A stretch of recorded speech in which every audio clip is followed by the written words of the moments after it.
Have you ever come across those who fulfill their 5 daily prayers? Not just the obligation, but beyond that, they also take their time to fulfill the sunnah and the nafil, which are the voluntary prayers. And beyond that, they are very charitable. And you find their lips are moving in what would be the remembrance of Allah, the praise of Allah. Yet, they are evil people. One might think, how is that possible? Their mouths, when it comes to fellow worshippers, are full of deception, full of bad words, vulgar words. Yet these people, they have the Quran opened early in the morning. They get up at times for Salatul Tahajjud, which is the pre-dawn prayer that is voluntary. And at the same time, you would find them doing many good deeds. They would dress appropriately. They would dress very modestly. But unfortunately, shaitan takes over by making them belittle fellow human beings. They would deceive. They would utter vulgar words. They would make life difficult for others. They would create problems. They would gossip, and they would eat the wealth of someone.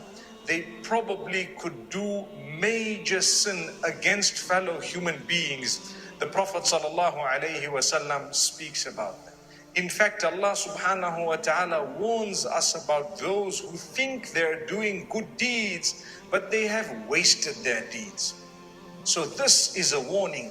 This is why the Prophet ﷺ once asked his companions, "Atadruna manil muflis?" Do you know who is the bankrupt person? They said, yeah, it's a person who doesn't have the dirham, the dinar. They don't have money, they don't have wealth, they don't have the gold and the silver.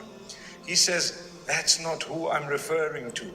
He says, a bankrupt person is he who will come on the day of judgment with a lot of good deeds, a lot of salah, a lot of zakah, the recitation of the Quran, which they did every day, the beautiful dress which they were dressing by, the good deeds, the charities they gave, whatever else it may have been. But when they come on the day of judgment, they have backbitten this one. They have gossiped about that one. They have slandered this one. So all their good deeds will go as a payment to all those people they have wronged. What a loss. Listen to what the hadith says. When all their good deeds are actually depleted and there are still people whom they owe goodness to, or they owe some form of a compensation to because of the evil they did towards them, then the bad deeds of those will actually be shouldered by the person who has slandered them and who had a lot of good deeds, but now they have nothing.